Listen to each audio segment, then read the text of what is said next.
It's a pretty big topic. When people talk about online identity, I think they're first and foremost referring to the phenomena that the internet is increasingly associated with our real identity.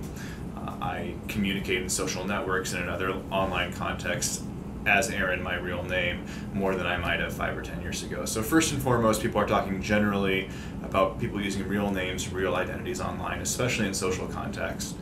Secondly, people are thinking more and more and more about how I use my identity at different websites for when I go shopping and when I bank, to check my work email. And so when people talk about identity, they're also talking about authentication and how you log in and identify yourself to different websites. So kind of two big topics. Okay. And so the first question we'll address that was submitted, we had a question. With so much focus on online privacy, is it possible to identify yourself online with two various systems and still maintain privacy? The answer is yes. It's always technically possible. There's definitely a trend towards using fewer identities online. So using my Gmail login to get to multiple different sites. And it sounds to me like that question says, can I use one online identity to access multiple sites and still maintain some semblance of privacy? Or Facebook Connect, for example. Or Facebook Connect is another example. The answer is technically yes. You can code a system to use one ID across multiple sites without having every single one of those sites know you've accessed all the others. That doesn't necessarily happen by default. Right. So it's really important that people are advocating and watching out for the policies of companies to ensure they do have privacy in this new context. There's a lot of work to be done. Okay. And the next question we have that was submitted, if a site promises anonymity, what should people be looking for to have confidence that anonymity is actually being provided? Are there things people can look for? Yeah, I mean, first and foremost, you want to look at their privacy policy in terms of use. Make sure that they're making a commitment to you as a user to keep your information anonymous and make sure you understand what the site is professing, what they're promising. That in itself is a great first step, but it's not enough. Mm-hmm. The second step I would encourage everyone to do is look at the history. Is this a reputable company? Do they have a record of treating their customers well? Are there blog posts saying that, hey, I've been exposed, or this company is insecure? Mm-hmm. It's very rare to have you're never going to have 100% assurance of anonymity. And if anonymity is something that's very important to you, you should consider using pseudonyms instead of your real name, and using tools like Tor, which will give you a higher level of anonymity as you surf the web. Okay. And kind of sticking with the social media theme, should social media sites inform users about their data, possibly being used by companies such as, in this case, social intelligence specifically, the company's social intelligence? There are a lot of companies like social intelligence that will give employers or even insurance companies information about prospective employees or clients ahead of time. And these companies will take information that's publicly accessible on the internet to a search engine and package that information up. And some people find that really creepy. I would too. There's two answers to that question. First of all, social networking sites should always be transparent to their customers about what data is visible to the internet generally and what data is restricted to a group of friends or associates.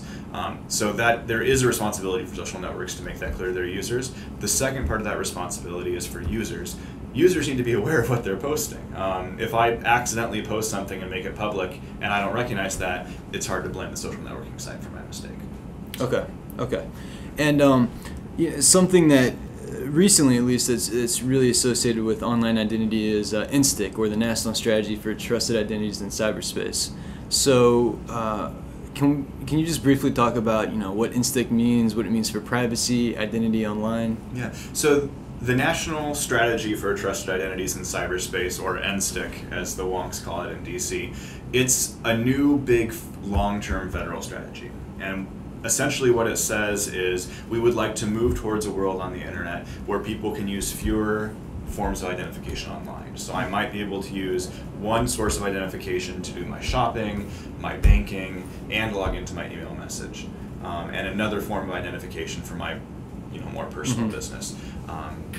It's a long-term strategy that wants to move towards that world with fewer, more flexible identities, but also maintain privacy and security, and of course keep the internet open for anonymous communication for those people that never want to identify themselves. And when the strategy was first introduced, there was some talk in the media, especially, that this was a equivalent to a government ID. Yeah, I mean, and it's understandable why people might think that, but that's not what it is. It's not the case. This is not a national ID program. It's the government actually looking towards companies to say, can you make a better world and an easier world for consumers and still keep privacy and security as priorities? So you're not going to see anything new and exciting about NSTIC in the next 6 months, probably not even the next year, but maybe 5 or 10 years down the road, these national priorities will start to be seen on the ground. But the government's really looking to the companies to take leadership. That's correct. Okay. This is not a government-run program. The government has said, here are our principles, here is our vision.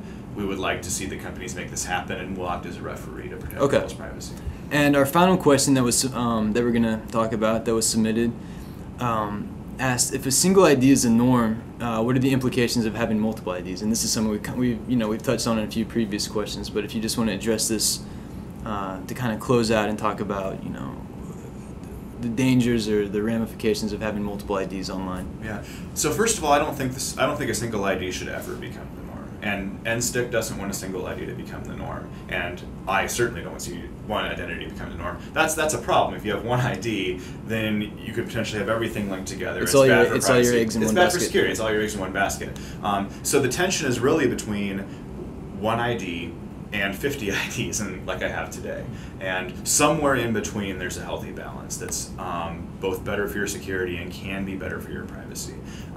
We're still really struggling to find that balance because today we live in the world of 50 IDs and usernames and passwords I can't remember. So the goal is to move towards fewer identities online, but we have to do that carefully because like we talked about at the beginning, if we do that uncritically and rush into that has bad privacy implications. We need to build privacy into the system, think about the security implications of this. It's going to be a delicate balance and it's going to take some time. All right, great. And thanks for all your questions. We'll see you for the next Ask CDT.